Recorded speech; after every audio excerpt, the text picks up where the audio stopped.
তিন শর্তে ভারতে যাবেন প্রধানমন্ত্রী তারেক রহমান। যদিও বর্তমান আন্তর্জাতিক ও আঞ্চলিক রাজনৈতিক প্রেক্ষাপটে ভারতের জন্য ঢাকার দেওয়া তিন শর্ত পূরণ করা বেশ জটিল ও নজিরবিহীন এক চ্যালেঞ্জ। গত কয়েক সপ্তাহ ধরে দুই দেশের পররাষ্ট্র মন্ত্রণালয়ের উচ্চ পর্যায়ে প্রধানমন্ত্রী তারেক রহমানের সম্ভাব্য দিল্লি সফর নিয়ে নিবিড় আলোচনা চলছিল। ভারতীয় লোকসভার স্পিকার ওম বিড়লা ও প্রধানমন্ত্রী নরেন্দ্র মোদীর পক্ষ থেকে বাংলাদেশের প্রধানমন্ত্রীকে ভারত সফরের জন্য আনুষ্ঠানিকভাবে আমন্ত্রণ জানানো হয়েছিল। বাংলাদেশের প্রধানমন্ত্রী হিসেবে দায়িত্ব নেওয়ার পর থেকেই তারেক রহমানের ভারত সফর নিয়ে বেশ আলোচনা চলছে।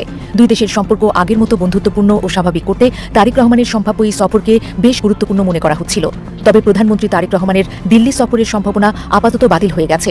এই সফরের জন্য একটি অনুকূল পরিবেশ তৈরি করা প্রয়োজন বলে জানিয়েছে বাংলাদেশের পররাষ্ট্র মন্ত্রণালয়। বাংলাদেশের প্রধানমন্ত্রী তারেক রহমান ভারতকে আলটিমেটাম দিয়েছে, দুটো কন্ডিশন দিয়েছে। যদি দুটো কন্ডিশন ভারত মেনে নেয় তবেই কিন্তু তিনি ভারত ভিজিট করবেন। প্রধানমন্ত্রী তারেক রহমানের দিল্লি সফরের জন্য আবারও অনুকূল পরিবেশ তৈরির তাগিদ দিয়েছে পররাষ্ট্র মন্ত্রণালয়। এ লক্ষ্যে শেখ হাসিনা ও অন্যান্য পলাতক অপরাধীদের প্রত্যাপনের অনুরোধে দ্রুত পদক্ষেপ নিতে ভারতীয় কর্তৃপক্ষকে আহ্বান জানিয়েছে ঢাকা। সকালে পররাষ্ট্র মন্ত্রণালয়ের প্রেস ব্রিফিংয়ে এই তথ্য জানিয়েছেন মুখপাত্র। প্রধানমন্ত্রী তারেক রহমানের সম্ভাব্য দিল্লি সফর নিয়ে গত কয়েক সপ্তাহ ধরে বাংলাদেশ ও ভারতের কর্মকর্তাদের মধ্যে যোগাযোগ চলছিল। তবে গত 5 আগস্ট নয়াদিল্লিতে মানবতা বিরোধী অপরাধে আন্তর্জাতিক অপরাধ ট্রাইব্যুনালে দণ্ডিত শেখ হাসিনার প্রকাশ্য মিডিয়া ইন্টারাকশনের কারণে সফর ঘিরে চলমান প্রক্রিয়া ক্ষতিগ্রস্ত হয়েছে বলে মনে করছে পররাষ্ট্র মন্ত্রণালয়। বিএনপি সরকারের প্রথম 6 মাসে পাওয়া না পাওয়া নিয়ে আছে অনেক তর্ক বিতর্ক। তবে সরকার প্রধানের চেয়ারে বসেও তারেক রহমানের অতি সাধারণ হয়ে ওঠা সবার নজর কেড়েছে। দেশ এর আগে কোনো প্রধানমন্ত্রী যা করে দেখাতে পারেনি। বিশ্লেষকরা বলছেন তারেক রহমান প্রমাণ করেছেন প্রধানমন্ত্রী মানেই জনবিচ্ছিন্নতা নয়, বরং দেশ ভালোবেসে মাটি ও মানুষের সাথে মিশে যাওয়া। ক্ষমতার শীর্ষে থাকা অবস্থায় অনেকে ভুলে যান যে রাজনীতির হাওয়া বদলাতে বেশি সময় লাগে না। যারা একসময় টিভির পর্দায় বসে অহংকার করতেন, আজ তাদের অনেকের পরিণতি দেখে পুরো দেশ স্তম্ভিত। এরই ধারাবাহিকতায় ফ্যাসিস্টের নির্লজ্জ দোসর সাংবাদিক ফারজানা রূপাও আজ ভোগ করেছেন নিজের পাপের ফল। তবে কি পতন কি শুধুই আইনি কোনো ব্যাপার, নাকি এর পেছনে জড়িয়ে আছে চরম এক বদলার গল্প? আসসালামু আলাইকুম প্রিয় দর্শক, নতুন একটা ভিডিওতে সবাইকে স্বাগত। তো ইতিমধ্যে আপনারা অনেকগুলো ভিডিওর অংশবিশেষ দেখেছেন, তো দেখে নিশ্চয়ই বুঝতে পেরেছেন যে ভিডিওটা আসলে কতটা গুরুত্বপূর্ণ এবং আকর্ষণীয় হতে চলেছে। তো চলুন কথা না বাড়িয়ে সম্পূর্ণ ভিডিওটা দেখে আসি। দেখার আগে বলবো, যারা আমাদের চ্যানেলটি এখনো পর্যন্ত সাবস্ক্রাইব করেননি দয়া করে সাবস্ক্রাইব করে দিন। যারা ইতিমধ্যে করে দিয়েছেন তাদের অসংখ্য ধন্যবাদ। তো প্রিয় দর্শক, চলুন কথা না বাড়িয়ে একটি লাইক দিয়ে সম্পূর্ণ ভিডিওটা দেখে আসি। বাংলাদেশের প্রধানমন্ত্রী হিসেবে দায়িত্ব নেওয়ার পর থেকেই তারেক রহমানের ভারত সফর নিয়ে বেশ আলোচনা চলছে। দুই দেশের সম্পর্ক আগের মতো বন্ধুত্বপূর্ণ ও স্বাভাবিক করতে তারেক রহমানের সম্ভাব্য এই সফরকে বেশ গুরুত্বপূর্ণ মনে করা হচ্ছিল। তবে প্রধানমন্ত্রী তারেক রহমানের দিল্লি সফরের সম্ভাবনা আপাতত বাতিল হয়ে গেছে। এই সফরের জন্য একটি অনুকূল পরিবেশ তৈরি করা প্রয়োজন বলে জানিয়েছে বাংলাদেশের পররাষ্ট্র মন্ত্রণালয়। রবিবার দুপুরে পররাষ্ট্র মন্ত্রণালয়ের এক প্রেস ব্রিফিংয়ে এই কথা জানিয়েছেন মন্ত্রণালয়ের মুখপাত্র AKM শহীদুল করিম। এর আগে ভারতীয় গণমাধ্যমগুলোর আভাস দিয়েছিল যে আগামী সপ্তাহের মাঝামাঝি 2 দিনের সফরে ভারত যেতে পারেন তারেক রহমান। পাশাপাশি ঢাকায় বাংলাদেশের কর্মকর্তারাও গত সপ্তাহে প্রধানমন্ত্রীর ভারত সফরের প্রস্তুতি নেওয়ার আভাস দিয়েছিলেন। তবে রবিবার মন্ত্রণালয়ের মুখপাত্র AKM শহীদুল করিম বলেন, শেখ হাসিনা এবং অন্যান্য পলাতক অপরাধীদের দ্রুত ফেরত পাঠানো এবং শহীদ শরীফ ওসমান হাদি হত্যাকাণ্ডে অভিযুক্ত ঘাতকদের বাংলাদেশের কাছে হস্তান্তর করতে ভারতের কাছে অনুরোধ জানানো হয়েছে। বর্তমানে এই জবাবের অপেক্ষায় রয়েছে বাংলাদেশ। তিনি বলেন, প্রধানমন্ত্রী তারেক রহমানের সম্ভাব্য ভারত সফর নিয়ে উভয় দেশ কয়েক সপ্তাহ ধরে পরস্পরের সাথে যোগাযোগ রক্ষা করছে। তবে মানবতা বিরোধী অপরাধের দায়ে দণ্ডপ্রাপ্ত শেখ হাসিনা গত 5 আগস্ট নতুন দিল্লিতে যেভাবে প্রকাশ্য সংবাদ সম্মেলনে কথা বলেছেন, তাতে এই প্রক্রিয়ার পরিবেশ বিনষ্ট হয়েছে। আমরা এই বিষয়ে আমাদের অবস্থান পরিষ্কার করেছি। আমরা মনে করি এই সফরের জন্য একটি অনুকূল পরিবেশ তৈরি করা প্রয়োজন। AKM শহীদুল করিম বলেন, দ্বিপাক্ষিক প্রত্যর্পণ চুক্তি অনুযায়ী শেখ হাসিনা এবং অন্যান্য পলাতক অপরাধীদের দ্রুত ফেরত পাঠাতে এবং শহীদ শরীফ ওসমান হাদি হত্যাকাণ্ডে অভিযুক্ত ঘাতকদের বাংলাদেশের কাছে হস্তান্তর করতে ভারতীয় কর্তৃপক্ষের কাছে অনুরোধ জানিয়েছি। বাংলাদেশ এই জবাবের অপেক্ষায় রয়েছে। তিনি বলেন, এই সময় সরকারের পক্ষ থেকে পুনর্ব্যক্ত করা হয় সার্বভৌম সমতা, জাতীয় মর্যাদা, একে অপরের অভ্যন্তরীণ বিষয়ে হস্তক্ষেপ না করা এবং পারস্পরিক স্বার্থের ভিত্তিতে প্রতিবেশী সহ অন্যান্য সকল দেশের সাথে বন্ধুত্বপূর্ণ দ্বিপাক্ষিক সম্পর্ক উন্নয়নে আমরা আমাদের বাংলাদেশ ফার্স্ট নীতি অব্যাহত রাখব।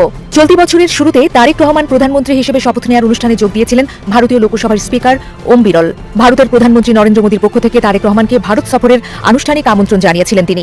এছাড়া ভারতের পক্ষ থেকে তারেক রহমানের ভারত সফর বিষয়ে আরও একটি আমন্ত্রণ ছিল। সেটি হল চলতি বছরের সেপ্টেম্বরে ভারতের নয়াদিল্লিতে অনুষ্ঠিতব্য ব্রিক্স সম্মেলনের বিমস্টেকের বর্তমান চেয়ারম্যান হিসেবে প্রধানমন্ত্রী তারেক রহমানকে আমন্ত্রণ জানানো হয়।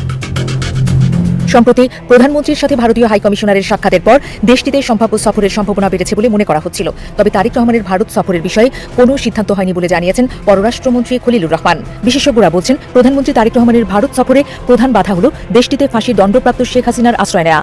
ভবিষ্যতে ভারত শেখ হাসিনাকে ফিরিয়ে দেওয়ার কথা চিন্তা ভাবনা করলে প্রধানমন্ত্রী তারেক রহমানের ভারত সফরের পথ সুগম হতে পারে বলে মনে করছেন তারা। যারা কোটা বিরোধী আন্দোলন করছেন তারা সব সমাধান আপনার কাছে চান, তারা আদালতের পথে যেতে চান না। ক্ষমতার শীর্ষে থাকা অবস্থায় অনেকে ভুলে যান যে রাজনীতির হাওয়া বদলাতে বেশি সময় লাগে না। যারা একসময় টিভির পর্দায় বসে অহংকার করতেন, আজ তাদের অনেকের পরিণতি দেখে পুরো দেশ স্তম্ভিত। এরই ধারাবাহিকতায় ফ্যাসিস্টের নির্লজ্জ দোসর সাংবাদিক ফারজানা রূপাও আজ ভোগ করেছেন নিজের পাপের ফল। তবে কি পতন কি শুধুই আইনি কোনো ব্যাপার, নাকি এর পেছনে জড়িয়ে আছে চরম এক বদলার গল্প? গুঞ্জন উঠেছে বেগম জিয়াকে যারা বছরের পর বছর ধরে অপমান করেছে, অসুস্থ অবস্থায় তাকে তিলে তিলে কষ্ট দিয়েছে, ধীরে ধীরে তাদের সবার হিসেব নিকেশ করায় ঘন্টায় বুঝিয়ে দিচ্ছেন তারেক রহমান। এবারে ন্যায্য বিচারের তালিকায় উঠেছে ৭১ টিভির বিখ্যাত সাংবাদিক ফারজানা রূপার নাম। আজকের এই ভিডিওতে আমরা আলোচনা করব হাসিনা আমলে ফারজানা রূপার সে অহংকার, হঠাৎ করে পতন এবং তারেক রহমানের প্রতিশোধের গুঞ্জনের আসল ঘটনা নিয়ে। ভিডিওটি শেষ পর্যন্ত দেখুন, কারণ সত্যটা জানলে আপনি আকাশ থেকে পড়বেন। চলুন একটু পেছন দিকে ফিরে দেওয়া যাক। এক যুগেরও বেশি সময় ধরে টিভির প্রাইম টাইমে ফারজানা রূপা ছিলেন এক পরিচিত নাম। ক্ষমতার খুব কাছের মানুষ ছিলেন তিনি। প্রথম দিকে দর্শকরা ভেবেছিলেন তিনি একজন সাধারণ সাংবাদিক, কিন্তু সময়ের সঙ্গে সঙ্গে তার আসল রূপটা বের হয়ে আসতে শুরু করে। মনে করে দেখুন তো সেই দিনগুলোর কথা। ৩ বারের সাবেক প্রধানমন্ত্রী বেগম জিয়া যখন হাসপাতালে জীবন মৃত্যুর সঙ্গে লড়ছেন, যখন দেশের মানুষ, তার চিকিৎসকরা তাকে বিদেশে নিয়ে উন্নত চিকিৎসা নেওয়ার দাবি জানিয়েছিলেন, তখন ফারজানা রূপা টিভিতে বসে কি করছিলেন? তিনি কিন্তু একজন অসুস্থ বৃদ্ধা নারীর প্রতি বিন্দুমাত্র সহানুভূতি দেখাননি, বরং টিভির টকশোতে বসে বেগম জিয়া সেই করুণ অবস্থাকে বিদ্রুপ করতেন। তিনি বলতেন এগুলো নাকি শুধুই আইনি চালাকি বা রাজনীতির নতুন নতুন নাটক আর কি। অপমান কিন্তু এখানেই শেষ হয়নি। বিএনপি নেতা তারেক রহমান যখন প্রবাসী থেকে দল সামলাচ্ছিলেন, দেশের লাখ লাখ কর্মী তার দিকে তাকিয়েছিল, তখন ফারজানা রূপা ৭১ টিভির সেটে বসে তাকে নিয়মিত ছোট করার চেষ্টা করতেন। কিভাবে তারেক রহমানের নেতৃত্বকে ভুল প্রমাণ করা যায়, কিভাবে তাকে হাসির পাত্র বানানো যায়, এটাই ছিল তার জীবনের মূল লক্ষ্য। এমনকি টিভিতে বিদ্রোপীর হাসি হেসে তিনি বলতেন বিএনপি আর কোনোদিন ক্ষমতায় আসতে পারবে না। তিনি হয়তো ভেবেছিলেন তারই ক্ষমতা, তারই সুযোগ কোনোদিন শেষ হবে না, কিন্তু তিনি ভুলে গিয়েছিলেন সময় সবসময় হিসেব বদলে দেয়। ২০২৪ সালের জুলাই মাসের কথা। পুরো দেশ তখন ছাত্রদের কোটা আন্দোলনে উত্তপ্ত, চারপাশে চরম উত্তেজনা, যে কোনো সময় বড় কিছু ঘটে যেতে পারে। ঠিক সেই সময় তৎকালীন প্রধানমন্ত্রী শেখ হাসিনা চীন সফর থেকে দেশে ফিরলেন। প্রেস ব্রিফিং বা সংবাদ সম্মেলনের আয়োজন করা হলে টিভিতে পুরো দেশ দেখছিল প্রধানমন্ত্রী কি বলেন। ঠিক তখনই ফারজানা রূপা মাইক হাতে প্রশ্ন করতে উঠলেন, কিন্তু তিনি সাধারণ কোনো সাংবাদিকের মতো প্রশ্ন করলেন না। তিনি এমনভাবে একটি প্রশ্ন করলেন যেন আন্দোলনকারী ছাত্রদের সোজা দোষী বানিয়ে দেওয়া যায়। তিনি প্রশ্ন তুললেন, ছাত্ররা আদালতের কাছে না গিয়ে কেন প্রধানমন্ত্রীদের কাছে আসছে? সাথে একজন অসুস্থ মুক্তিযোদ্ধার কথা তুলে ধরে বোঝাতে চাইলেন ছাত্ররা নাকি মুক্তিযোদ্ধাদের অপমান করছে। এই প্রশ্নটি কি শুধুই একটি প্রশ্ন ছিল? অনেকেই মনে করেন এটি ছিল রাজনৈতিক চাটুকারিতার এক চরম উদাহরণ। আর এই প্রশ্নের উত্তর দিতে গিয়ে তৎকালীন প্রধানমন্ত্রী সেই বিতর্কিত মন্তব্যটি করে বসেন, কোটা মুক্তিযোদ্ধাদের নাতি নাতনিরা পাবে না তো কি রাজাকারের নাতি নাতনিরা পাবে? ব্যাস, এ একটা কথায় আগুনে ঢি ঢালার মতো কাজ শুরু হলো। ওই রাতে এই সব বিশ্ববিদ্যালয় ক্যাম্পাসে আন্দোলন চরম রূপ নিল। ফারজানা রূপা হয়তো ভেবেছিলেন প্রধানমন্ত্রী খুশি করে তিনি হাসিনার গুড লিস্টে জায়গা করে পাকা করবেন, কিন্তু তার সেই প্রশ্নই আওয়ামী লীগ সরকারের পতনকে আরো বেশি ত্বরান্বিত করেছিল। এরপরে ইতিহাস তো আমাদের সবাই জানা। ক্ষমতার পট পরিবর্তন হলো। বৈষম্য বিরোধী ছাত্র আন্দোলনের পক্ষ থেকে যখন বিতর্কিত ৫০ জন সাংবাদিকদের তালিকা প্রকাশ করা হলো, তখন সবার উপরে যে নামটি জল করছিল তা হলো এই ফারজানা রূপার গল্প। এরপর শুরু হয় এই নাটকের দ্বিতীয় অঙ্ক। দীর্ঘদিনের সাজানো গোছানো চাকরি হারালেন তিনি এবং তার স্বামী শাকিল আহমেদ। রাতারাতি বিলাসবহুল লাইফস্টাইল, ক্ষমতা আর প্রভাব ধূলিসাৎ হয়ে গেল। কিন্তু আসল ধাক্কাটা হলো এর পরপর। যে মানুষটি প্রতিদিন এসি রুমে বসে হাত নেড়ে দেশ শাসন করার মতো করে কথা বলতেন, তার হাতে একদিন উঠবে লোহার হাত করা। একের পর এক মামলা, আইনি লড়াইয়ের শ্বাসরুদ্ধকর চাপ, আর শেষমেশ কারাগারের অন্ধকার, স্যাঁতস্যাঁতে এক নির্জন ঘর। এক মামলায় জামিন পেয়ে সঙ্গে সঙ্গে আরেক নতুন মামলায় গ্রেফতার দেখানো হয় তাকে। রাজপ্রাসাদের অহংকার ভেঙে চুরমার হয়ে জেলখানার মেঝেতে শুয়ে কাটাতে হচ্ছে প্রতিটি রাত। কিন্তু কপাল বোধহয় একেই বলে। এই করুণ অবস্থার মাঝে নেমে এলো তার জীবনের সবচেয়ে বড় শোকের দিন। মারা গেলেন তার জন্মদাত্রী মা। একজন মানুষের জন্য এর চাইতে বড় শাস্তি আর কি হতে পারে? কারাগারের লৌহ কপাট ভেঙে তিনি মায়ের লাশটা ধরে একটু কাঁদতে চাইলেন, কিন্তু বিধি বাম। আইনি প্রক্রিয়ার কঠিন ঘেরাটোপ পেরিয়ে প্যারোলে মুক্তি মিলল মাত্র ৪ ঘন্টার জন্য। ৪ ঘন্টা। আদালতের নির্দেশ যখন পুলিশি পাহারায় ফারজানা রূপাকে আনা হলো, উপস্থিতি জনতা নিজের চোখকে বিশ্বাস করতে পারছেন না। কোথায় সেই টেলিভিশনের অহংকারী ফারজানা রূপা? মাথার চুল উস্কো খুস্কো, চেহারা বদলে গেছে, চোখের নিচে গভীর কালি, শরীর জুড়ে চরম অবসাদ। ৪ ঘন্টা মায়ের জানাজা শেষে আবার হাতকড়া পরে তাকে ফিরে যেতে হয় একই অন্ধকার প্রকোষ্ঠে। এখন প্রশ্ন হলো, ফারজানা রূপার এই নিঃস্ব হয়ে যাওয়া, এই সর্বস্ব হারানোর পিছনের আসল কারণটা কি? রাজনীতির অন্দরমহলে আজ একটা কথা খুব জোরালোভাবেই ঘুরপাক খায়। অনেকে বলেছেন এ যেন সরাসরি তারেক রহমানের সেই নীরব প্রতিবাদ।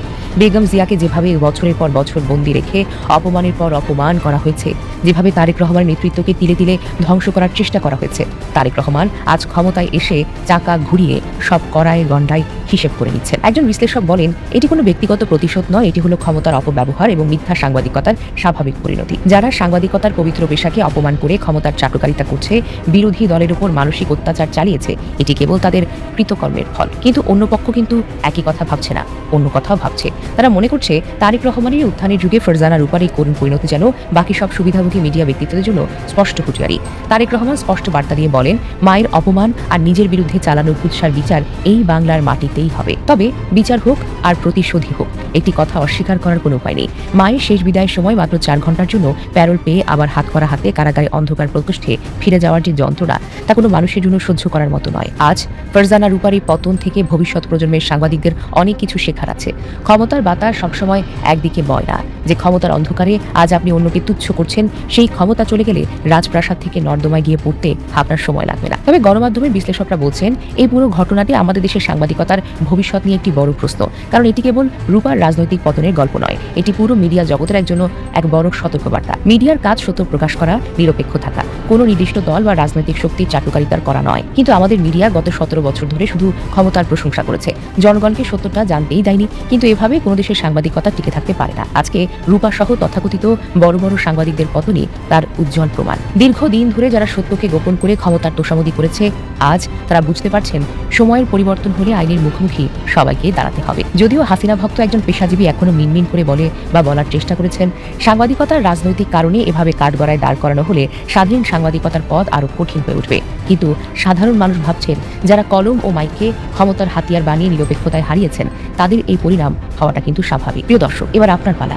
ফারজানা রূপার এই করুণ পতন এবং মায়ের জানাজায় 4 ঘন্টার প্যারোলের যুগ হয়ে আবার জেলে ফিরে যাওয়া, আপনার কি মনে হয় এটি কি তার নিজের কৃতকর্মের উপযুক্ত ফল, নাকি এর পেছনে সত্যিই জড়িয়ে আছে বেগম জিয়া ও তারেক রহমানের অপমানের চরম পরিণতি? ঢাকার রাজনৈতিক মহলে এখন ঠিক এমন এক অদৃশ্য অস্থিরতা ঘুরছে। সরকার গঠনের খুব বেশি সময় হয়নি, মাত্র 6 মাস।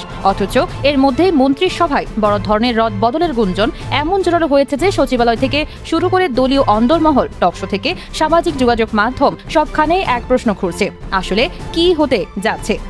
কারণ বিষয়টা শুধু কে মন্ত্রী থাকছেন আর কে বাদ পড়ছেন এতটুকুতে আটকে নেই। এর ভেতরে আছে সরকারের পারফরম্যান্স, জোট রাজনীতি, জনমত, সামাজিক যোগাযোগ মাধ্যমের চাপ এবং সবচেয়ে বড় কথা, ক্ষমতায় এসে একটি দল কত দ্রুত নিজেকে সাজিয়ে নিতে পারে সেই পরীক্ষাও। কিন্তু আসল গল্পটা কোথা থেকে শুরু? রাজনৈতিক সূত্রগুলো বলছে, রাষ্ট্রপতি নির্বাচনকে ঘিরে নতুন করে নড়েচড়ে বসেছে পুরো হিসাব। বিশেষ করে একটি গুরুত্বপূর্ণ মন্ত্রণালয়ে পূর্ণ মন্ত্রীর পদ শূন্য হয়ে যাওয়ার পর থেকেই প্রশ্ন উঠতে শুরু করেছে, এই শূন্যতা কি শুধু একজনের জায়গা পূরণের বিষয়, নাকি এটি আরো বড় পুরন বিন্যাসের শুরু?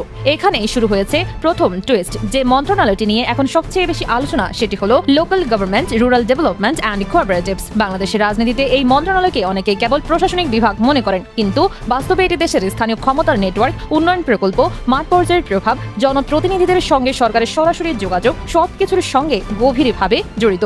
অর্থাৎ এই মন্ত্রণালয় কাকে বসানো হচ্ছে সেটি অনেক সময় শুধু প্রশাসনিক সিদ্ধান্ত নয়, এটা রাজনৈতিক বার্তাও। এখন শোনা যাচ্ছে এই শূন্য পদে যেতে পারেন বর্তমান হোম মিনিস্টার সালাউদ্দিন আহমেদ। গুঞ্জন যদি সত্য হয়, তাহলে সেটা হবে কেবল একজন মন্ত্রীর নতুন দপ্তরে যাওয়া নয়, বরং সরকারের ভেতরে ক্ষমতার দিক নির্দেশনা বদলের একটি বড় ইঙ্গিত। কারণ হোম মিনিস্ট্রি কোনো সাধারণ মন্ত্রণালয় নয়। আইন শৃঙ্খলা, প্রশাসনিক প্রতিক্রিয়া, রাজনৈতিক স্থিতিশীলতা, বিরোধী কর্মকাণ্ড, নিরাপত্তা, মূল্যায়ন সবকিছুর কেন্দ্রবিন্দুতে থাকে এই দপ্তর। ফলে যদি সেখান থেকে একজন মন্ত্রীকে সরিয়ে লোকাল গভর্নমেন্টে নেওয়া হয়, তাহলে সঙ্গে সঙ্গে দ্বিতীয় প্রশ্ন উঠে আসে, তাহলে হোমে আসছেন কে?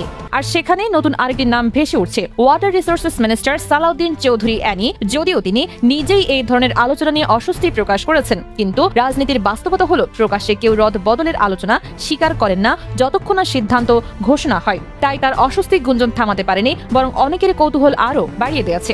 কিন্তু এখানে কি গল্প শেষ হয়? একদমই না। কারণ এই রদ বদলের কথা বার্তায় শুধু পুরনো মন্ত্রীদের স্থান বদল নয়, নতুন মুখ অন্তর্ভুক্তির কথাও জোরে সোরে আলোচনায় এসেছে। আর এখান থেকে পরিষ্কার হচ্ছে, বিষয়টি হয়তো কেবল মন্ত্রণালয়ের শূন্যতা পূরণের প্রশ্ন নয়, এটি হতে পারে জোটকে সন্তুষ্ট রাখা, দলীয় ভারসাম্য ঠিক করা এবং সরকারের দ্বিতীয় ধাপের রাজনৈতিক চেহারা পড়ার চেষ্টা। সবচেয়ে আলোচিত নতুন নামগুলোর মধ্যে রয়েছেন মিত্রদল বিজেপি এর চেয়ারম্যান আন্দালিব রহমান পার্থ এবং BNP vice chairman doctor Asaduzzaman Ripon. এই দুই নামের উপস্থিতি ইঙ্গিত দিচ্ছে সরকার সম্ভবত দুটি সমান্তরাল হিসাব করছে, একদিকে জোটের শরিকদের গুরুত্ব দেওয়া, অন্যদিকে দলীয় মেধা ও মিডিয়া স্মার্ট মুখগুলোকে সামনে আনা। এখানে আরেকটি নাম আর কৌতূহল তৈরি করেছে। নাগরিক ঐক্যের সভাপতি মাহমুদুর রহমান মান্না তাকে টেকনোক্র্যাট কোটায় আনার আলোচনা যে পর্যায়ে উঠেছে তা নিছক গুজব নাকি পরিকল্পিত বার্তা, সেটাই এখন দেখার বিষয়। কারণ টেকনোক্র্যাট অন্তর্ভুক্তির অর্থ সাধারণত এই যে সরকার বুঝতে পারছে রাজনৈতিক আনুগত্যের পাশাপাশি নীতিগত ব্যাখ্যা, বুদ্ধিবৃত্তিক গ্রহণযোগ্যতা এবং জনপরিসরে ব্যাখ্যা দেওয়ার সক্ষমতাও এখন জরুরি। তার মানে কি সরকার 6 মাসে বুঝে গেছে শুধু আন্দোলনের রাজনীতি আর শাসনের রাজনীতি এক জিনিস নয়? সম্ভবত সেখানে এই আলোচনা সবচেয়ে তাৎপর্যপূর্ণ। কারণ সরকারে আসার আগে যে দল রাস্তায় ছিল, ক্ষমতায় আসার পর সেই দলকে প্রতিদিন সিদ্ধান্ত নিতে হয়। বিদ্যুৎ, পানি, বাজার দর, আইন শৃঙ্খলা, স্থানীয় প্রশাসন, দলীয় চাপ, জোটের দাবি সব একসঙ্গে সামলাতে হয়। আর সেই জায়গায় এসে অনেক সময় প্রথম সারির বক্তা বা আন্দোলনের পরীক্ষিত নেতা প্রশাসনিক দক্ষতার মাপকাঠিতে নতুন চাপে পড়ে যান। তখনই শুরু হয় পারফরম্যান্সের প্রশ্ন। সূত্রগুলো বলছে কয়েকজন মন্ত্রীর কাজের গতি, কিছু বিতর্কিত মন্তব্য এবং ব্যক্তিগত কর্মকাণ্ড নিয়ে সামাজিক যোগাযোগ মাধ্যমে নেতিবাচক প্রতিক্রিয়া এসবই এখন গুরুত্ব পাচ্ছে। এবং এই অংশটি আসলে সবচেয়ে আধুনিক রাজনৈতিক বাস্তবতা। একটা সময় ছিল মন্ত্রীদের পারফরম্যান্স নিয়ে আলোচনার কেন্দ্র ছিল সংসদ, সংবাদ মাধ্যম বা দলীয় ফোরাম। এখন তার সঙ্গে যোগ হয়েছে Facebook, YouTube, X, online portal, meme culture, viral clip, leaked conversation, public reaction. আজ একজন মন্ত্রীর একটি মন্তব্য দুপুরে বলা হলে সন্ধ্যার মধ্যেই তা হাজারো কাটছাট করা ভিডিও, ব্যঙ্গচিত্র আর সমালোচনার মধ্যে জাতীয় আলোচনায় পরিণত হতে পারে। ফলে সামাজিক যোগাযোগ মাধ্যম এখন শুধু জনমতের প্রতিফলন নয়, অনেক সময় রাজনৈতিক সিদ্ধান্তের গতিও নির্ধারণ করে। যে কারণে ঢাকার একজন মন্ত্রী এবং উত্তরাঞ্চলের 2 প্রতিমন্ত্রীকে নিয়ে অনলাইনে নেতিবাচক আলোচনা ছড়ানোর বিষয়টি এখন রাজনৈতিক পর্যবেক্ষকদের নজরে। প্রশ্ন হচ্ছে, এই নেতিবাচকতা কি সত্যি পারফরম্যান্সের প্রতিবিম্ব নাকি ভেতরের প্রতিদ্বন্দ্বী গ্রুপের তৈরি চাপ? এটাই সেই জায়গা যেখানে রাজনীতি আরো জটিল হয়ে ওঠে। কারণ মন্ত্রিসভার রদবদল কেবল অযোগ্যকে সরিয়ে যোগ্যকে বসানোর প্রক্রিয়া নয়, এর ভেতরে থাকে আনুগত্য বনাম দক্ষতার দ্বন্দ্ব, পুরনো আন্দোলনের পুরস্কার বনাম নতুন প্রশাসনিক বাস্তবতা, জোটের ভারসাম্য বনাম দলের একক নিয়ন্ত্রণ। আবার অনেক সময় আঞ্চলিক প্রতিনিধিত্ব বড় বিষয় হয়ে দাঁড়ায়। কোনো অঞ্চলে ভোট, জনপ্রিয়তা বা রাজনৈতিক বার্তা পাঠাতে মন্ত্রিসভায় সেই অঞ্চলের প্রতিনিধিকে অন্তর্ভুক্ত করা হয়। সেক্ষেত্রে উত্তরাঞ্চল, ঢাকা বা অন্যান্য অংশের নাম আলোচনায় আসা মোটেও অস্বাভাবিক নয়। এখন আরেকটি নামের দিকে তাকাতে হয়, লুৎফুজ্জামান বাবর। সাবেক state minister for home affairs হিসেবে তার নাম আলোচনায় আসা নিজেই একটি বড় রাজনৈতিক সংকেত। একইভাবে আব্দুল মুইন খান, মুয়াজ্জিম হোসাইন আলাল, হাবিবুন নবী খান সোহিলের মতো দীর্ঘদিনের আন্দোলন সংগ্রামের নেতাদের নাম ঘোরা মানে হচ্ছে দলীয় ভেতরে এমন একটি অনুভূতি আছে যে কিছু বঞ্চিত বা অপেক্ষমান মুখকে সামনে আনার সময় কি এসে গেছে। এই গুঞ্জনের ভেতরে একটি মনস্তাত্ত্বিক দিকও আছে। ক্ষমতায় আসার পর অনেক দলের মধ্যে প্রথম 6 মাস থেকে 1 বছরের মধ্যে এক ধরনের আত্মসমীক্ষা শুরু হয়। কে প্রত্যাশা পূরণ করলো, কে আলোচনায় নেই, কে বিতর্ক বাড়াচ্ছে, কে সরকারের ভাবমূর্তি নষ্ট করছে, কে মাঠে শক্তিশালী কিন্তু প্রশাসনের দুর্বল, আর কে তুলনামূলক শান্ত কিন্তু কাজের। যদি কোনো সরকার খুব দ্রুত বুঝে ফেলে যে জনমতের গতি তার চেয়ে দ্রুত বদলাচ্ছে, তাহলে সে সাধারণত 2টি কাজ করে। 1, জনসংযোগ বাড়ায়, 2, টিমে পরিবর্তন আনে। সুতরাং এই আলোচনাকে যদি বড় ফ্রেমে দেখার হয় তাহলে এটি হতে পারে সরকারের কোর্স কারেকশন এর প্রস্তুতি। আপনার মতে এটি সরকারকে শক্তিশালী করে দক্ষ মন্ত্রী নাকি বিশ্বস্ত মন্ত্রী? আর যদি এই 2-এর মধ্যে একটিকে বেছে নিতে হয় তাহলে নেতৃত্ব কোন পথ নেবে? কমেন্টে আপনার বিশ্লেষণ জানাতে পারেন, কারণ অনেক সময় আনুষ্ঠানিক ঘোষণার আগেই জনমনের ভেতরে ভবিষ্যতের রাজনৈতিক মানচিত্র আঁকা হয়ে যায়।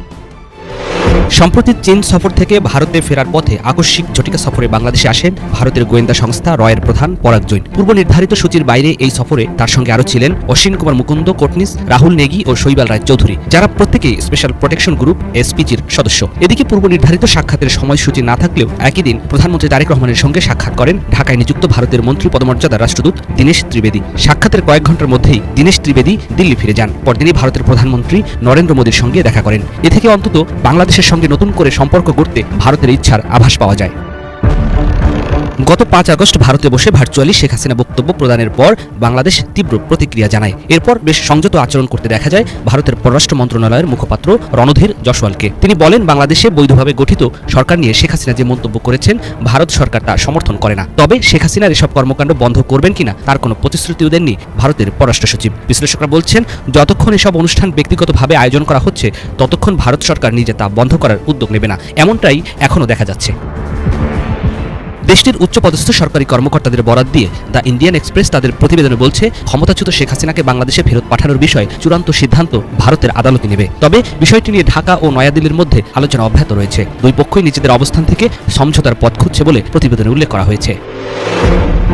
ভারতের একজন জ্যেষ্ঠ কর্মকর্তা দ্য ইন্ডিয়ান এক্সপ্রেসকে জানিয়েছেন, শেখ হাসিনা প্রত্যার্পণের সিদ্ধান্ত রাজনৈতিক বা কূটনৈতিক বিবেচনায় নেওয়া হবে না। শেষ পর্যন্ত বিষয়টি বিচারিক প্রক্রিয়ার মধ্য দিয়ে নিষ্পত্তি হবে। এক্ষেত্রে বাংলাদেশে শেখ হাসিনার বিরুদ্ধে যেসব অভিযোগ রয়েছে সেগুলো ভারতের আইনেও অপরাধ হিসেবে বিবেচিত হয় কিনা তা যাচাই করা হবে।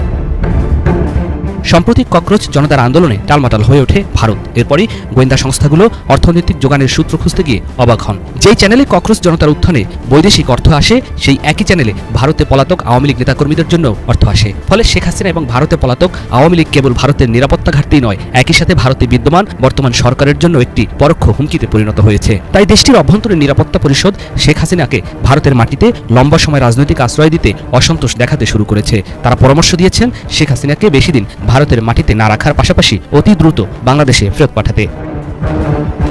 দিল্লির বার্তা অনেকটাই পরিষ্কার, তারা বাংলাদেশের প্রধানমন্ত্রী তারেক রহমানের সঙ্গে কাজ করতে প্রস্তুত। তাদের লক্ষ্য বাংলাদেশের সাথে সম্পর্ক আরও শক্তিশালী করতে না পারলেও অন্তত টানাপোড়েন কমানো। সেপ্টেম্বরে অনুষ্ঠেয় ব্রিক্স সম্মেলনে একটি অধিবেশনে বাংলাদেশের প্রধানমন্ত্রীকে আমন্ত্রণ জানানো হয়েছে। তারেক রহমান কি বিমস্টেকের চেয়ারম্যান হিসেবে অংশ নেবে না বাংলাদেশের প্রধানমন্ত্রী হিসেবে, এই নিয়ে আলোচনা ছিল। অংশ নেবার ব্যাপারে কিছুটা সংশয় ছিল। এ প্রসঙ্গে কথা উঠলে ভারত জোর দিয়ে বলছে বাংলাদেশের প্রধানমন্ত্রী হিসেবেও তারেক রহমানকে আমন্ত্রণ জানানো হয়েছে। জয়সওয়াল বলেন, ভারত তারেক রহমানকে দ্বিপাক্ষীয় সফরের জন্য আমন্ত্রণ জানিয়েছে। তো প্রিয় দর্শক, আশা করছি সম্পূর্ণ ভিডিওটা মনোযোগ দিয়ে দেখেছেন।